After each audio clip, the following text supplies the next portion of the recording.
Good afternoon. The Bristol lorry driver imprisoned in Turkey on fraud charges returns home today. Peter Thomas is expected at his home in Bedminster later this afternoon. Mark Mitchell reports. The plane carrying Peter Thomas, who's 49, is due to touch down shortly. He and two other drivers have been held in jail since November, when police found their lorries weren't carrying their full loads, and they were accused of export fraud. Now a Turkish court has decided there was insufficient evidence to hold him, although he's been ordered to return to court in January. This morning, members of his family travelled to meet him at the airport. They're all due back in Bristol during the afternoon. Thanks for ringing and keeping up. Gloucestershire Social Services are to change their policy on young offenders after widespread criticism of the decision to send a 17-year-old on a character-building holiday to Africa. The trip was arranged by a therapy centre in North Wales, but paid for by the county council. But the youth was arrested for an alleged drink-driving offence 3 days after he got back.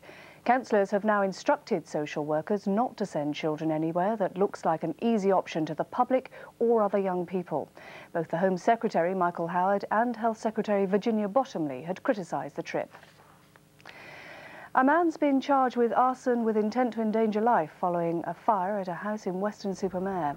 Brian Rowe, who's 45 and comes from Nailsea, was arrested in the early hours of Christmas morning. He's been remanded in custody by magistrates. A decision is expected within the next few weeks on whether to close an RAF station in the west. RAF Locking near Weston-super-Mare is used as a training centre for Air Force technicians. 230 civilian staff employed there could lose their jobs if the Ministry of Defence decides to close the base as part of a rationalisation programme. More than 11,000 local people have signed a petition to keep the RAF in Weston.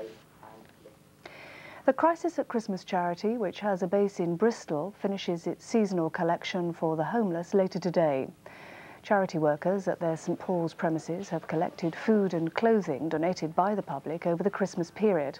However, beds provided for the homeless will continue to be made available.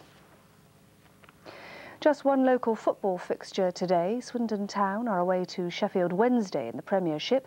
The kick-off is at 7:45 and the game will be featured on Match of the Day. And finally, let's take a look at the weather for the region. Well, this afternoon, the rain will clear eastwards to give some brighter weather, but with occasional showers. The top temperatures will be 9 degrees Celsius, 48 degrees Fahrenheit, with a fresh, gusty southwest wind. Tonight, there'll be showers or longer spells of rain.